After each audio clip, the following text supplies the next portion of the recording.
কোরআন ও হাদিসের প্রধান ও সবথেকে বড় বৈশিষ্ট্য হলো তার সংজ্ঞার মধ্যে বিশালতা। কোরআন যেখানে মুমিনকে সম্বোধন করে কিছু বলেছে, সেখানে সাধারণ মুসলিম সমাজকেই বুঝিয়েছে।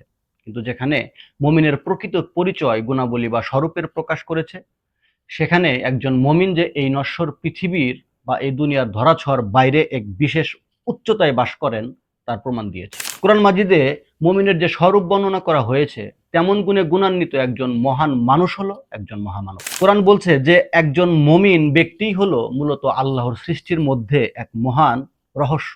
আজকে মসজিদ দর্শনের এই পর্বে সূরা মুমিনুনের 1 থেকে 11 নং আয়াতে মুমিনের যে সংজ্ঞা আল্লাহ তুলে ধরেছেন তা নিয়েই আলাপ করব। তাই ভিডিওটি দেখবেন না স্কিপ করবেন একান্তই আপনার ব্যাপার।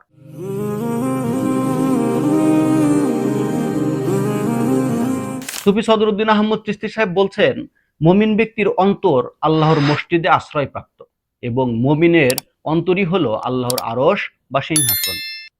মুমিন শব্দের আক্ষরিক অর্থ হলো বিশ্বাসী।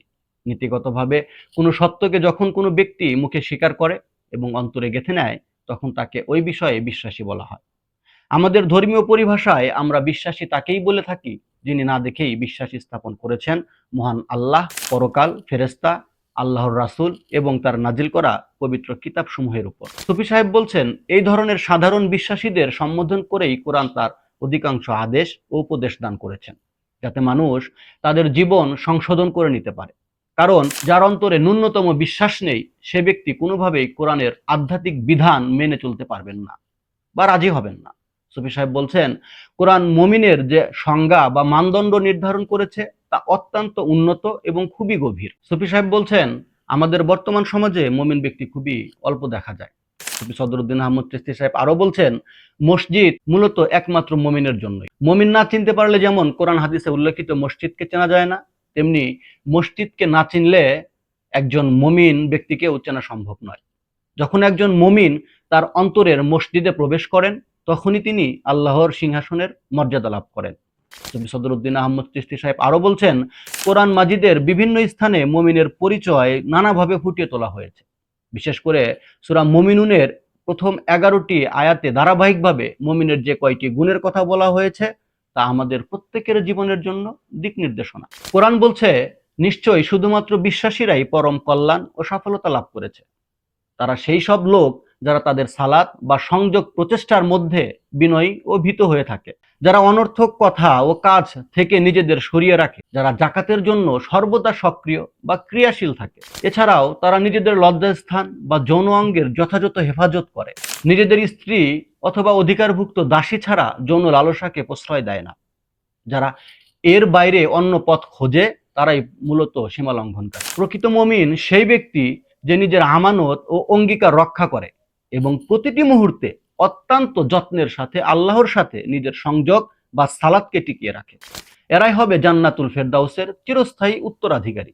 যদি আমরা আয়াতগুলোর গভীরে যাই, তবে দেখব বিশ্বাসী হওয়া ছাড়া কোনো মানুষই প্রকৃত সুফল বা জীবনের সার্থকতা লাভ করতে পারবে না। কারণ মানব জীবনের সমস্ত চিরস্থায়ী কল্যাণ সৃষ্টিকর্তা একমাত্র কেবল মুমিনদের জন্যই নির্দিষ্ট করে রেখেছেন। সুফি সাহেব বলছেন, এখন প্রশ্ন হলো, কেমন মুমিন আল্লাহর এই কল্যাণের অধিকারী?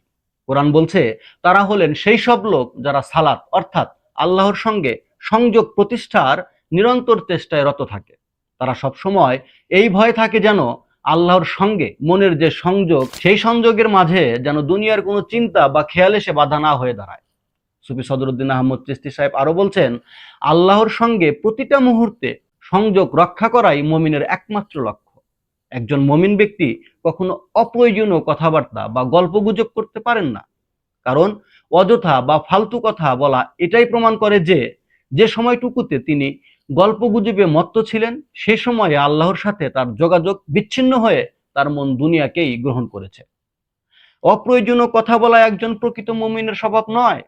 যতটুকু প্রয়োজন তার বাইরে বাড়তি কোনো কিছু মুমিনের গুণের সম্পূর্ণ পরিপন্থী।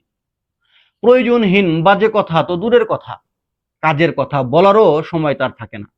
এর কারণ হলো সালাত একটি অখণ্ড সংযোগ প্রচেষ্টা, যা 5 ওয়াক্ত নামাজের সময়ের মধ্যে সীমাবদ্ধ নয়। কোরআন বলছে, আকিমুস সালাত অর্থাৎ সংযোগ প্রচেষ্টা কায়েম করা। সুফি সাহেব বলছেন, কায়েম মানে হলো স্থায়ী ও নিরবিচ্ছিন্ন সালাত। শরীয়তে দিনে 5 বার সালাত পালনের যে পদ্ধতি দেওয়া হয়েছে তার মূল উদ্দেশ্যই হলো আল্লাহর সাথে স্থায়ী সংযোগ সৃষ্টি করা। যার ঈমান মজবুত তার জাগতিক সকল কাজের মধ্যেও তিনি আল্লাহর সাথে মনের সংযোগ রক্ষা করতে পারেন। ফলে তার সাংসারিক কর্মগুলোও এক ধরনের ইবাদত বা সালাতে রূপান্তরিত হয়। সুফি সদরুদ্দিন আহমদ চিশতি সাহেব আরো বলছেন, সালাতের সঙ্গেই জাকাত ওতপ্রোতভাবে জড়িত। মুমিন ব্যক্তি তার সমগ্র চিত্রবৃত্তি, মেধা এবং পার্থিব সকল ধন সম্পদ আল্লাহর নিকট উৎসর্গ করার জন্যই সদা কর্মতৎপর থাকেন। জাকাত না দিলে সালাত সফল হয় না, কারণ নফসের প্রবৃত্তিগুলোকে যদি নিজের ইচ্ছামতো ব্যবহার করতে দেওয়া হয় তবে সে দুনিয়ার সাথেই শক্তভাবে গেঁথে যাবে। তখন আল্লাহর সাথে সংযোগ বা সালাত আর থাকবে না। নিজের শক্তি ও সম্পদ আল্লাহর সেবায় সঁপে দেওয়ার কাজে যারা সবসময় ব্যস্ত থাকেন তাদের অহেতুক কথা বলার সময় কোথায়? আল্লাহর দেওয়া সমগ্র শক্তি ও সম্পদ পুনরায় আল্লাহকে ফেরত দেওয়া বা তার কাজে বিলিয়ে দেওয়া মোটেই সহজ কাজ নয়। এর জন্য প্রতিটা মুহূর্তে আল্লাহর মুখাপেক্ষী হয়ে থাকতে হয়। আল্লাহর দিক থেকে মুখ সরিয়ে যতটুকু দুনিয়ার দিকে নজর দেওয়া হয় ঠিক ততটুকুই মানুষ জাকাত দেওয়ার অবস্থা থেকে দূরে সরে যায়। জাকাত দিতে চাইলে প্রতিটি মুহূর্তে সজাগ থাকতে হয়। আল্লাহর দেওয়া হাত, পা, চোখ, কান, বুদ্ধি প্রতিটি ইন্দ্রিয়কে তারই সন্তুষ্টিতে লাগানোর জন্য এবং নিজের নফসের ইচ্ছা থেকে নিজেকে মুক্ত রাখার জন্য কাজ করে যাওয়াই হলো প্রকৃত জাকাত। সুফি সদরুদ্দিন আহমদ চিশতি সাহেব আরো বলছেন, যারা এইরূপ মহান উদ্দেশ্য নিয়ে জীবন কাটান তাদের পক্ষে যৌন লালসার বাড়াবাড়ি করা অসম্ভব। দুনিয়ায় মানুষের জন্য যত প্রকার উপভোগ্য ও আকর্ষণীয় জিনিস আছে, যৌন লালসা তার মধ্যে সবচেয়ে শক্তিশালী। তাই আপনার বা আমার মন আল্লাহর দিকে নাকি দুনিয়ার দিকে, দুনিয়ার মোহে আবদ্ধ তা এই যৌন লালসার নিয়ন্ত্রণ দেখলেই পরিষ্কার বোঝা যায়। আল্লাহ যে সীমা নির্ধারণ করে দিয়েছেন তার বাইরে মন গেলেই বুঝতে হবে মন আল্লাহমুখী হয়নি। সুফি সাহেব বলছেন, আমানত ও অঙ্গীকার রক্ষা মুমিনের এক অনন্য গুণ। আমানত 2 প্রকার, আল্লাহর আমানত ও মানুষের আমানত। আল্লাহর আমানত হলো কোরআন, নূরে মুহাম্মাদি, রূহ এবং মূল সত্তা আল্লাহকেই বোঝায়। মানুষ ছাড়া আমানত রক্ষার এই কঠিন দায়িত্ব মহাবিশ্বের আর কেউ গ্রহণ করেননি। যে মানুষ আল্লাহর এই পরম আমানত রক্ষা করেন তিনি সাধারণ কেউ নন, তিনি সবসময় আল্লাহর দিনে বাস করেন। আর মানুষের আমানত হলো সমাজ ও সংসারে আমাদের উপর যে অর্পিত দায়িত্ব তা যথাযথ পালন করা। আমানত ও ওয়াদা ভঙ্গ করলে কেউ প্রকৃত মুমিন হতে পারেন না।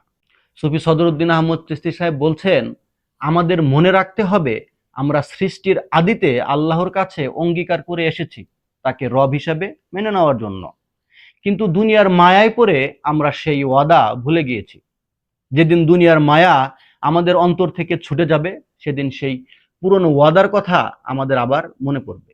তাই সালাত ও জাকাতের মাধ্যমে আল্লাহর সাথে সংযোগ তৈরির কর্মে দ্রুত আগাতে হবে। একজন প্রকৃত মুমিনই পারে মানুষকে সালাত ও জাকাতের প্রকৃত শিক্ষায় দীক্ষিত করতে, কারণ ইতিমধ্যে মুমিন সালাতের উপরে প্রতিষ্ঠিত। সুফি সাহেব বলছেন, আমাদের সাথে একজন মুমিনের আকাশ ও পাতাল তফাত।